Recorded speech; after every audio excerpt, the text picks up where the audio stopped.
जगन्नाथपुरी के एक भक्त की कथा है। एक भक्त था, उसके स्वप्न में जगन्नाथ जी आते थे। वो इतना रोता था मंदिर के बाहर खड़े होकर के।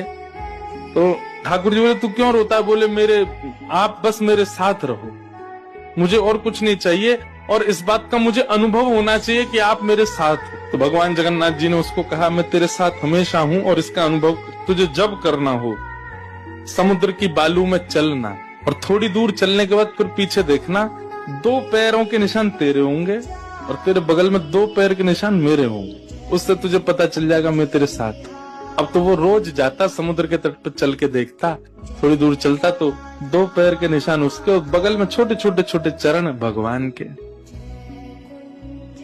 इतना प्रसन्न रहता था। लेकिन ये उसके घर में कोई घटना घटी, माता जी का देहावसन हो गया, बहुत कष्ट में आ गया, इतना पीड़ा में आ गया, रोने लगा, बिलखने लगा। अपनी माँ के जाने के भाव से तुरंत दौड़ करके गया। बोले, मैं मन को शांत करने का एक ही तरीका, पता चले जगन्नाथ जी मेरे साथ।